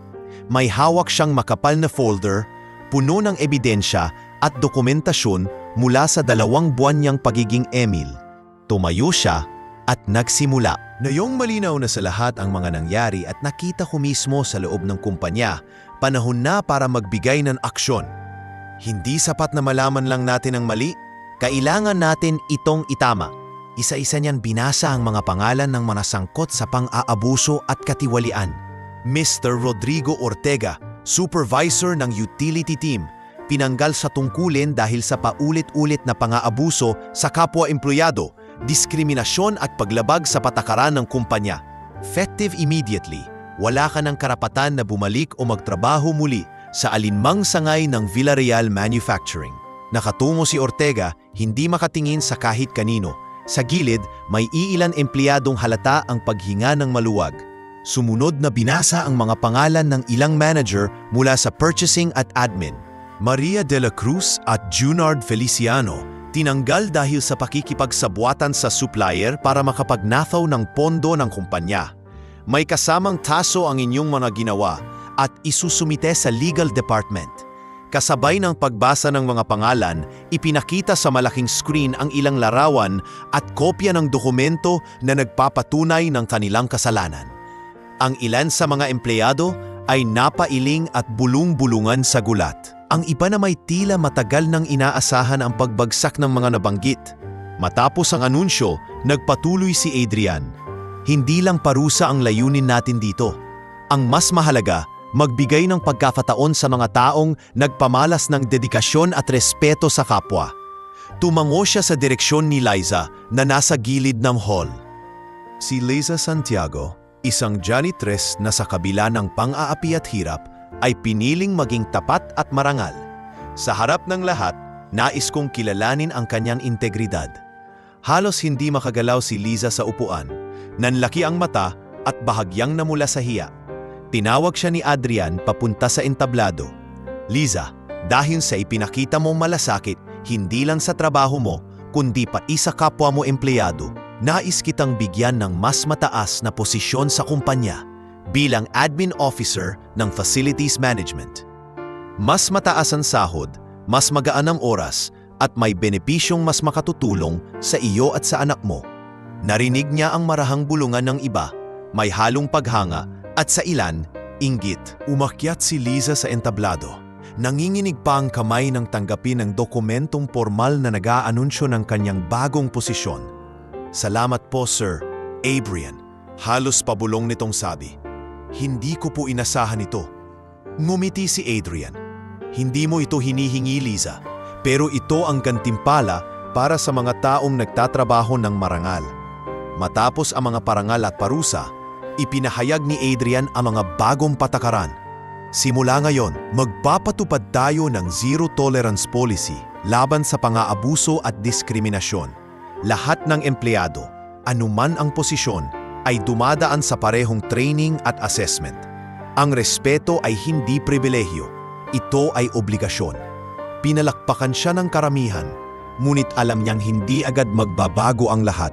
May mga taong sanay sa lumang sistema na magtatangkang lumaban sa mga bagong alituntunin. Ngunit handa siya dahil ngayon ay malinaw na sa lahat na hindi siya basta nakaupo sa taas ng kumpanya. Nakita at naranasan na niya ang hirap sa ibaba. Pagkatapos ng pulong, nilapitan siya ni Arman mula sa HR. "Boss Adrian, hindi ko inakalang ikaw pala si Emil. Ang dami mong nilagay sa panganib para lang makita ang totoo." Ngumiti siya. "Minsan, Arman, kailangan mong lumakad sa sapatos ng iba para maintindihan kung ano ang pinagdadaanan nila." Habang palabas siya ng hall, nilapitan siya ni Liza. "Hindi ko alam kung paano ako magpapasalamat. Kung tutuusin, maliit lang ang nagawa ko kumpara sa laki ng binago mo." Umiling si Adrian. "Liza, minsan ang pinakamaliit na kabutihan ay may pinakamalaking epekto. At tandaan mo, hindi ito titigil ito. Marami pa tayong gagawin." Sa araw na iyon, nagsimula ang bagong kabanata ng kumpanya. Isang lugar na unti-unting tinatanggalan ng ugat, ang pang-aabuso, at pinapalitan ng respeto at malasakit. Ngunit para kay Adrian, higit pa sa pagbabagong iyon ang pinakamahalagang aral, na ang tunay na yaman ng isang kumpanya ay hindi nasusukat sa kita, kundi sa mga taong bumubuo nito. Pagkatapos ng malalaking pagbabago at paglabas ng mga abusado sa kumpanya, naging abala si Adrian sa pagpapatupad ng mga bagong patakaran. Hindi ito simpleng proseso. Alam niyang ang ugali at kultura ng isang organisasyon ay hindi nababago sa isang iglap. Pero determinado siyang gawing modelo ang Villarreal Manufacturing para sa patas at makataong pamamalakad. Unang-una niyang ginawa ang pagpapatawag ng serye ng Empathy and Respect Training para sa lahat ng empleyado, mula sa pinakabagong utility staff hanggang sa mga department heads. Ang respeto, wika niya sa unang sesyon, ay hindi dapat ibinibigay lamang sa may mataas na posisyon. Ito ay dapat pantay-pantay para sa lahat sa mga unang linggo ng training. Ramdam ang tensyon. May ilang nakikinig lang para matapos na, at may iba namang tila siniseryoso ang bawat aral. Si Liza, ngayon ay admin officer na, ay isa sa mga aktibong lumalahok, madalas magbahagi ng totoong karanasan. Kapag ikaw ay tinrato ng may dignidad kahit maliit ang trabaho mo, nagiging mas magaan ang bawat araw. Sabi niya sa isa sa mga talakayan, at marami ang tahimik na napaisip. Bukod sa training, nagpatupad din si Adrian ng open door policy. Ibig sabihin, kahit sinong empleyado ay maaaring lumapit sa kanya o sa HR nang walang takot na masisibak o mapatarusahan kapag may ireklamo. Nilagyan din niya ng anonymous feedback system ang kumpanya para sa mga taong ayaw magpakilala ngunit gustong magpahayag ng saloobin. Isang araw, habang iniinspeksyon ni Adrian ang mga bagong kagamitan sa utility department, nakasalubong niya si Mang Celso. "Boss, Adrian, iba na ang hangin dito ngayon. Wala nang nagyayabangan at parang mas maayos ang tinginan ng mga tao sa isa't isa." Sabi nito habang hawak ang bagong mop at cleaning cart. Ngumiti si Adrian. "Dapat lang, Mang Celso.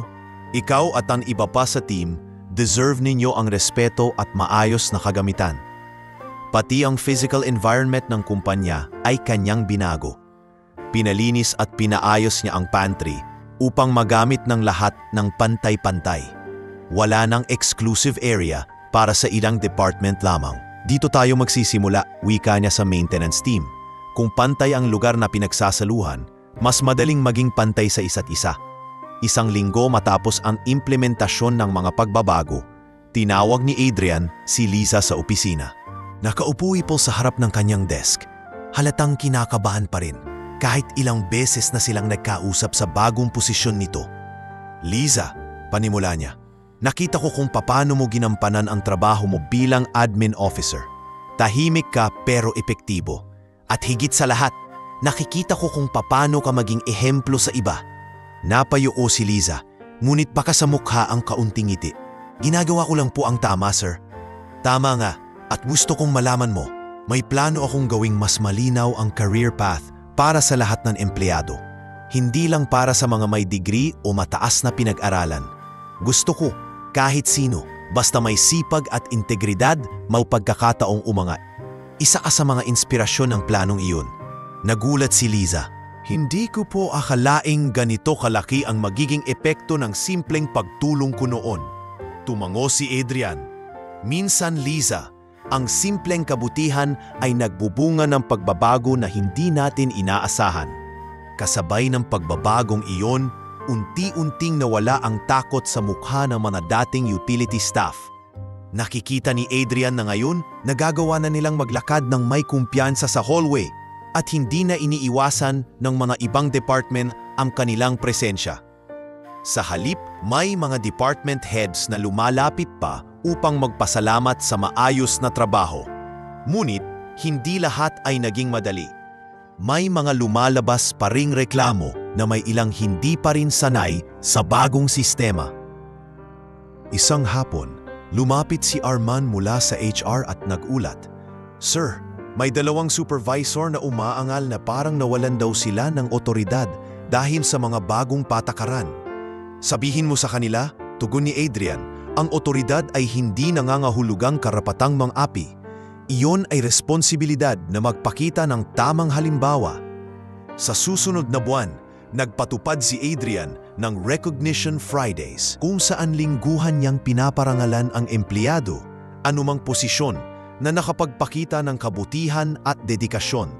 Sa unang pagkakataon, isa sa mga napili ay isang security guard na nakatulong sa isang empleyado na nawalan ng pitaka. Sa simpleng seremonya, kitang-kita ang saya sa mukha nito at ramdam ang inspirasyon ng iba. Hindi rin nakalimutan ni Adrian na personal na lapitan ang mga dating utility staff na tinulungan siya noong siya pa'y si Emil. Sa isang pagkakataon, nakasalubong niya si June, isa sa mga tahimik na nagpakita ng kabutihan noon. June, salamat sa pagtulong mo sa akin noon kahit hindi mo alam kung sino ako, sabi niya. Nagulat si June at bahagyang natawa. Sir, kahit sino naman tutulungan ko. Pero ngayon lang po ako nakarinig ng pasasalamat mula sa isang CEO. Habang lumilipas ang mga buwan, ramdam na ramdam ang unti-unting pagbabagong nagaganap. Hindi na puro formalidad ang namamagitan sa mga tao sa kumpanya. Mas marami na ang nagbabatian, nag-uusap at nagtutulungan. Sa bawat pag-ikot ni Adrian sa iba't ibang departamento, mas malinaw sa kanya na ang eksperimento niya ay nagbunga hindi lang ng pagkakahuli sa mga abusado, kundi ng tunay na pagbabago sa puso ng mga tao. Isang hapon, habang magkasabay silang lumalabas ng gusali, sinabi ni Liza, Sir, alam niyo bang iba na rin ang tingin ko sa sarili ko ngayon? Parang mas may halaga ako. Tumingin si Adrian sa kanya at ngumiti. Kasi Liza, simula pa lang, mahalaga ka na. Kailangan lang nating ipaalala sa isa't isa na totoo yan.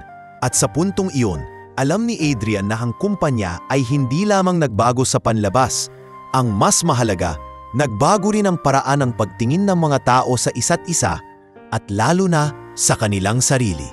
Makalipas ang ilang linggo mula nang maupo si Liza bilang admin officer ng facilities management, ramdam na ang pagbabago sa kanyang buhay. Hindi man agad sanay sa bagong responsibilidad, nakitaan siya ni Adrian ng sipag at determinasyon na hindi matutumbasan ng anumang diploma o karangalan sa papel. Isang umaga, dumating si Liza sa opisina ng mas maaga kaysa sa nakasanayan.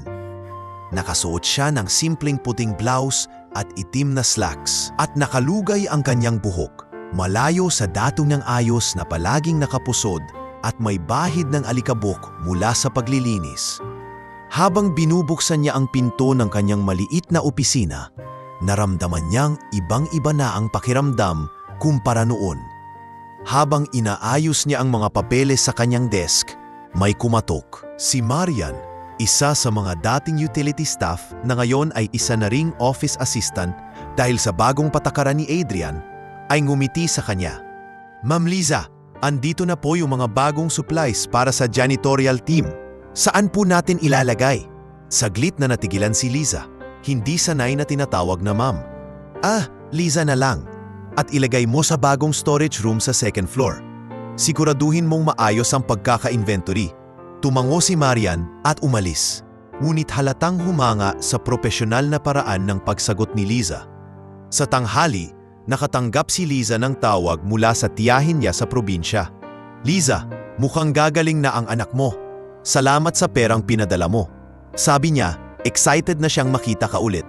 Napangiti si Liza. "Salamat tiya. Makakapunta na ako dyan sa susunod na buwan. Hindi na ako mag-aalala kung may pera pa akong pamasahe at panggastos." Nang bumalik si Adrian mula sa isang meeting, nadaanan niya si Liza sa hallway at tinanong, "Kumusta ang unang buwan mo bilang admin officer?" Ngumiti si Liza. "Medyo nakakapanibago, sir. Pero nakakagaan ng loob na alam kong kaya ko na ngayong magbigay ng mas maayos na buhay sa anak ko." "Hindi lang yan, Liza," tugon ni Adrian. "Ngayon, may pagkakataon ka ring baguhin ang sistema sa PIM mo. Gamitin mo yung karanasan mo para gawing mas maganda ang working environment nila." At iyon nga ang ginawa ni Liza. Sa unang linggo pa lang, ipinaglaban niya na magkaroon ng maayos na protective gear ang janitorial team. Gloves, face masks, at maayos na uniforms. Kung gusto nating respetuhin ang trabaho natin, dapat ayusin natin ang paraan ng paggawa nito, sabi niya sa isang team meeting. Hindi nagtagal, nakita rin ang epekto nito sa morale ng kanyang team. Mas naging magaan ang trabaho, mas naging maayos ang koordinasyon, at mas nagkaroon ng kumpiyansa ang bawat isa sa kanila. Isang Biyernes ng hapon, matapos ang Recognition Friday, nilapitan siya ni Marian at isa pang bagong empleyado. "Liza, salamat kasi kahit bago kami, punapakinggan mo kami. Hindi tulad dati na para lang kaming extension ng mop at walis." Naluha si Liza sa simpleng pasasalamat na iyon. "Alam ko kasi kung paano ang pakiramdam na hindi pinapansin. Hindi na dapat mangyari yun dito." Samantala, sa personal niyang buhay, unti-unting nagbago ang lahat. Nabayaran niya ang matagal ng utang sa tindahan ng kanilang baryo at nakapag-ipon na rin siya para makapag-ayos ng maliit na bahay para sa kanilang mag-ina. Isang gabi, habang kausap ang anak niya sa video call, sinabi ng bata, "Ma, gusto ko na talagang makasama ka araw-araw." Pinangako niya, "Konti na lang anak, malapit na tayong magsama ulit." Isang araw, inimbitahan siya ni Adrian para sumama sa kanya sa outreach program ng kumpanya sa isang public school. "Lisa, gusto kong marinig nila ang kwento mo para makita nilang posible ang magbago at umangat kung may sipag at malasakit." Nagulat si Lisa. "Sir, hindi po ako sanay magsalita sa harap ng maraming tao." "Kaya mo yan," tugon ni Adrian. "Kasi hindi lang ikaw ang kwento mo. Maraming tao ang makaka-relate at mai-inspire." Dumating ang araw ng outreach at habang nakatayo si Liza sa harap ng mga estudyante at guro, nanginginig man ang boses niya sa una, unti-unti rin siyang naging kumpiyansa. "Dati akong janitress na akala ko hanggang doon na lang ang kaya ko. Pero natutunan ko na hindi sungatan ng halaga ng tao ang posisyon niya. At kung may pagkakataon na magpakita ng kabutihan, gawin mo. Hindi mo alam kung anong pinto ang mabubusan nito." Matapos ang talumpati, maraming lumapit sa kanya para magpasalamat at magtanong pa. Sa mga mata ni Adrian na nakatingin mula sa gilid ng entablado, bakas ang pagmamataas, hindi bilang CEO, kundi bilang taong nakakita kung paano nagbago ang buhay ng isang empleyadong minsang hindi pinapansin. Pagsapit ng gabi, habang nakaupo si Liza sa kanyang maliit na sala, hawak ang tasa ng kape, napangiti siya. Sa loob ng maikling panahon, napalitan ang dating takot at pangamba ng pag-asa at kumpiyansa. Hindi lang siya basta nagtatrabaho ngayon para mabuhay, nagtatrabaho siya para patunayan sa anak niya at sa sarili niya na walang imposibleng mangyari sa taong marunong magsikap at magpakatotoo. Pagkalipas ng ilang buwan mula nang umangat si Liza sa bagong posisyon, mas madalas na silang magkausap ni Adrian. Sa una, puro trabaho ang kanilang napag-uusapan, pero kalaunan, mas naging personal at mas malalim na rin ang kanilang mga usapan. Hindi man nila napapansin, unti-unti nang nagkakaroon ng kakaibang koneksyon sa pagitan nila. Isang gabi matapos ang trabaho, naadaanan ni Adrian si Liza sa maliit na garden sa likod ng kumpanya.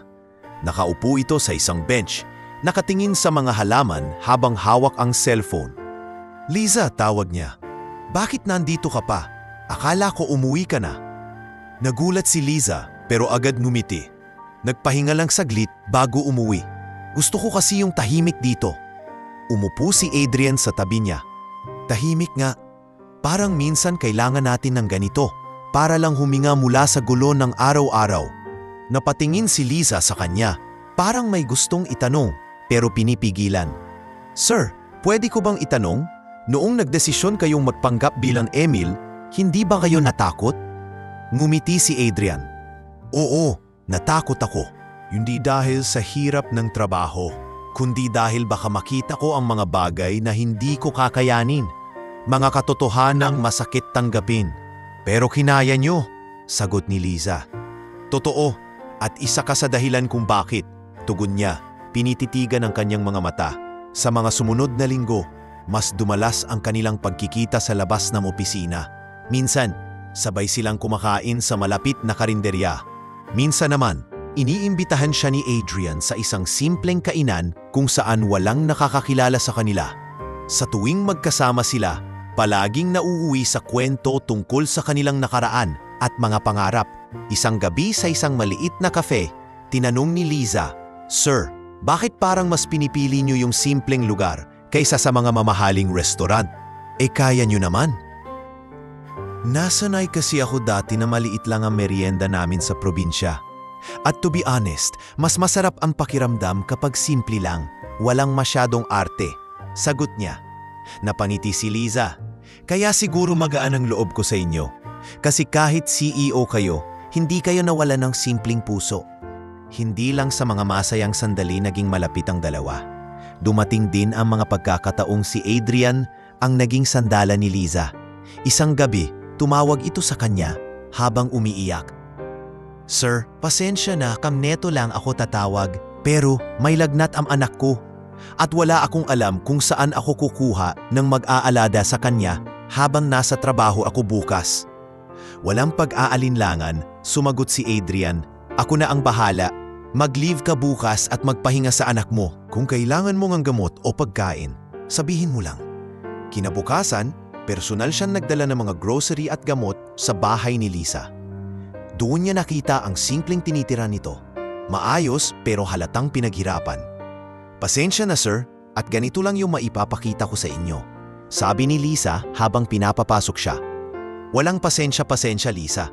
Mas gusto ko ngang makita kung saan ka talaga masaya," sagot ni Adrian, at sa kanyang puso, ramdam niya ang kakaibang init na hindi lang bilang isang boss, kundi bilang taong tunay na may malasakit. Sa kabilang banda, si Liza naman ay nagsimulang maging mas komportable kay Adrian. Hindi na niya initingnan ito bilang CEO lang, kundi bilang isang kaibigan na laging handang makinig at tumulong. Minsan, sa kalagitnaan ng tawanan nila, bigla na lang niyang nasasabi, "Sir, minsan naiisip ko, paano kung hindi kayo nag-email? Siguro hindi tayo magiging ganito ka-close."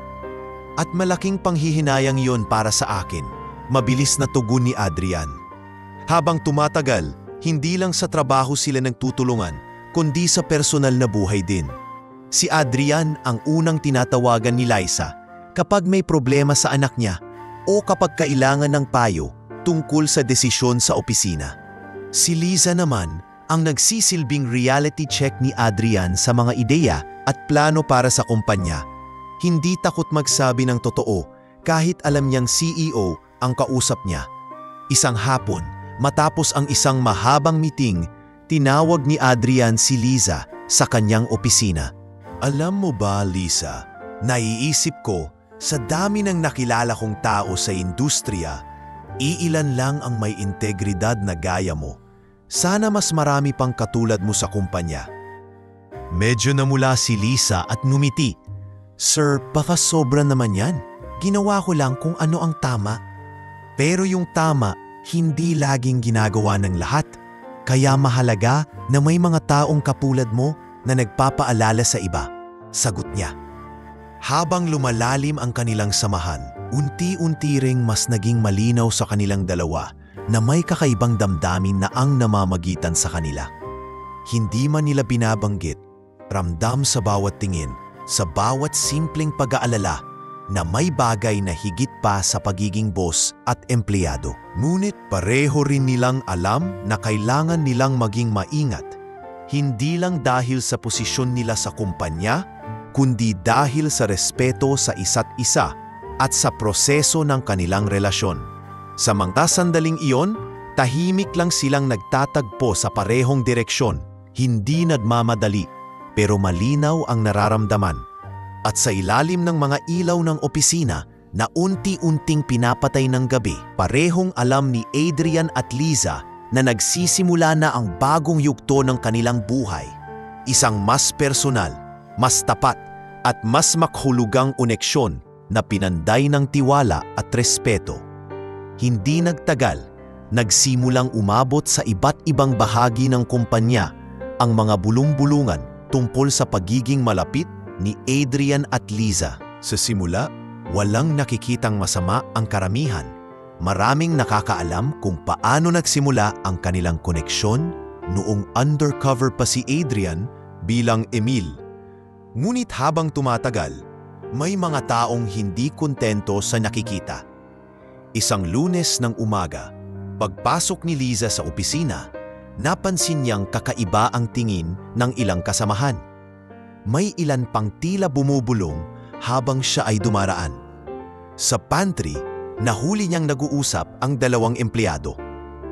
Alam mo, kaya lang naman na-promote yan kasi close siya kay Sir Adrian, sabi ng isa. Natural, di ba? Kung apo rin ng CEO, pipiliin ko yung laging nasa tabi ko. Dagdag pa ng isa bago sila nagtawanan. Dama ni Liza ang kirot sa puso. Alam niyang pinaghirapan niya ang posisyon niya, ngunit ngayon ay tila nababahira ng duda ang kanyang tagumpay. Kinahapunan, habang abala siya sa paghahanda ng monthly report, pumasok si Adrian sa opisina. Liza, ayos ka lang ba? Parang malayo ang iniisip mo. Sandali siyang natigilan bago sumagot. Sir, naririnig ko kasi ang mga sinasabi ng iba. Na kaya lang ako nandito ay dahil sa atin. Huminga ng malalim si Adrian. Liza, alam kong hindi natin makokontrol ang lahat ng tao, pero alam natin ang totoo. Pinaghirapan mo ito. Hindi mo dapat hayaang sirain ng chismis ang tiwala mo sa sarili mo. Sa kabila ng kanyang mga salita, alam ni Adrian na hindi simpleng chismis lang ang kinakaharap nila. May ilang tao sa mataas na posisyon ang hindi sang-ayon sa pagiging malapit nila. Isang araw, kinausap siya ng isa sa board members. Adrian, alam kong mabuti ang hangarin mo, pero baka nagiging bias ka na sa mga desisyon mo. Hindi maganda ang imahe nito sa kumpanya. Tinugon niya ito ng may paninindigan.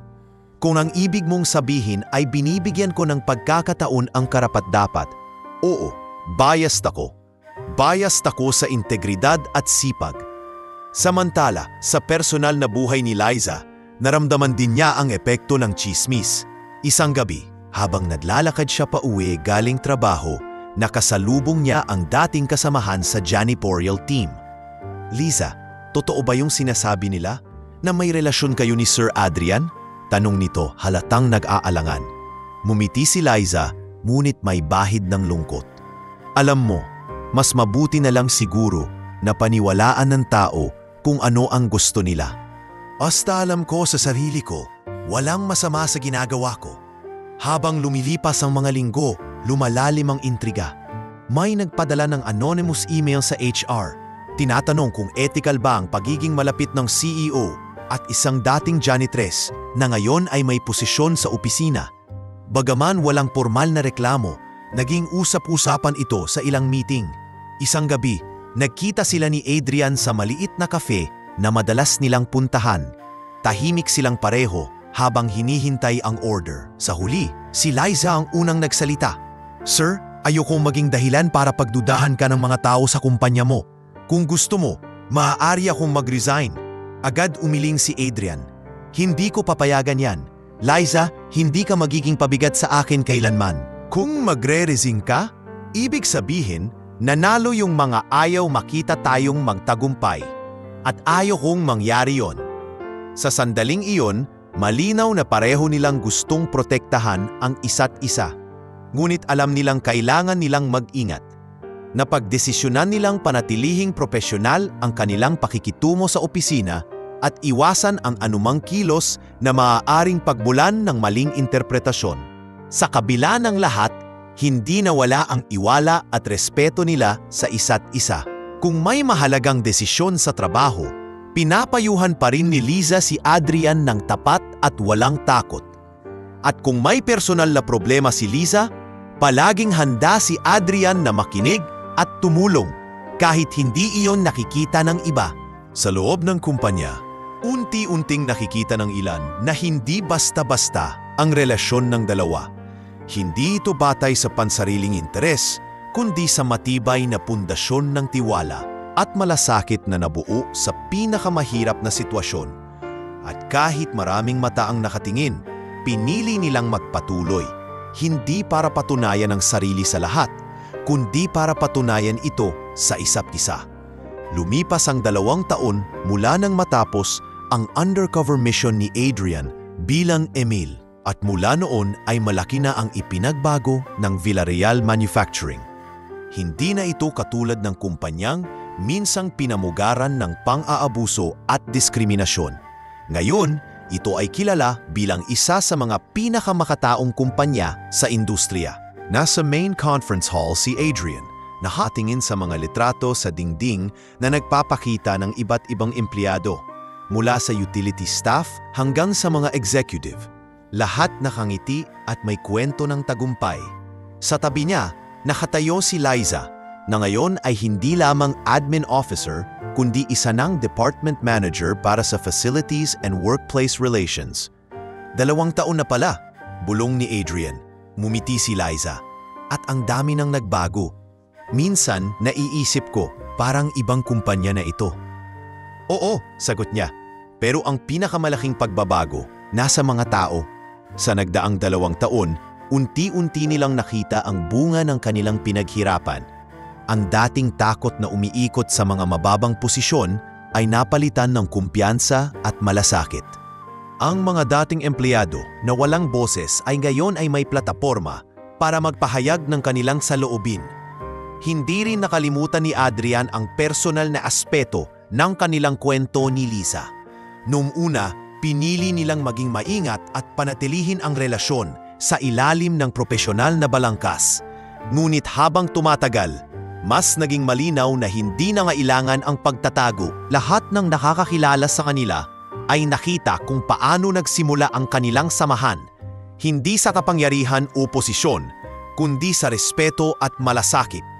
Isang gabi, matapos ang isang matagumpay na company anniversary celebration, inimbitahan ni Adrian si Liza sa hardin ng hotel kung saan ginanap ang event. Tahimik ang paligid at ang tanging ilaw ay mula sa maliliit na lampara sa gilid ng damuhan. "Liza," panimula niya, "alam ko matagal na nating pinili na maghintay para walang masabi ang ibang tao.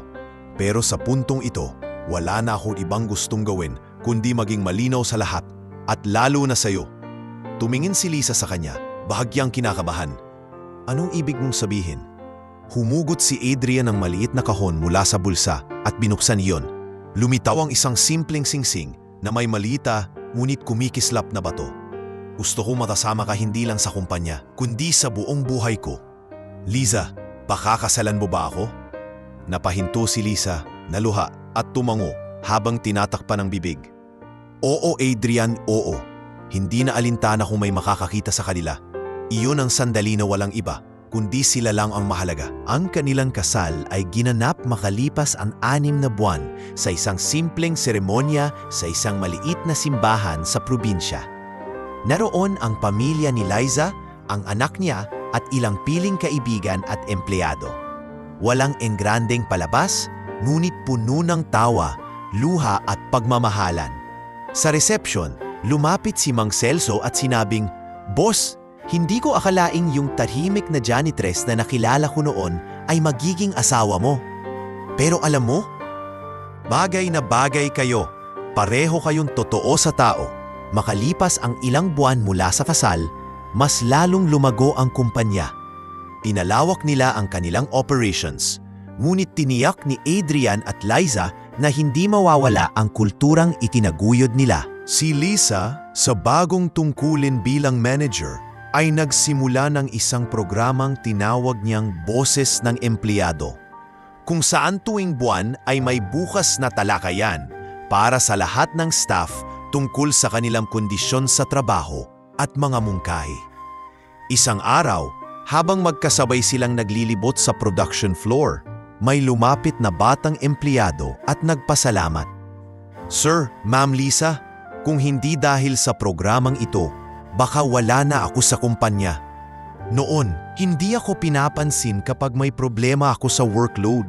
Pero ngayon, naririnig na kami." Nagkatinginan sila ni Adrian at parehong ngumiti. "Iyan ang dahilan kung bakit natin ito sinimulan," sagot ni Lisa. Sa huling bahagi ng taon, ginanap ang taunang Villarreal Family Day. Lahat ng empleyado ay dumalo, kasama ang kanilang pamilya. Sa gitna ng programa, tinawag si Adrian upang magsalita. "Noong 2 taon na ang nakalipas, pumasok ako sa kumpanyang ito hindi bilang CEO, kundi bilang simpleng utility staff na walang may gustong pansinin. Doon ko nakita kung gaano kahalaga ang respeto at kung gaano kalakas ang epekto ng isang mabuting tao sa buhay ng iba. Ang kumpanyang ito ay hindi lang itinayo sa puhunan. Itinayo ito sa tiwala, malasakit at pagkakapantay-pantay." Pagkatapos ng talumpati, umakyat si Liza sa entablado at yumakap sa kanya. Sa likod nila, masayang sumisigaw ang mga empleyado, hindi bilang mga tauhan lamang, kundi bilang isang tunay na pamilya. At habang pinagmamasdan nila ang masayang selebrasyon, alam ni Adrian at Liza na ang kanilang kwento ay hindi lang tungkol sa undercover mission, hindi lang sa laban kontra pang-aabuso, at hindi lang sa pag-ibig na nabuo sa gitna ng hirap. Ito ay patunay na kapag pinili mong manindigan sa tama at pahalagahan ang tao higit sa lahat, darating ang araw na ang gantimpala ay hindi lang tagumpay, kundi isang buhay na puno ng pagmamahal at kapayapaan.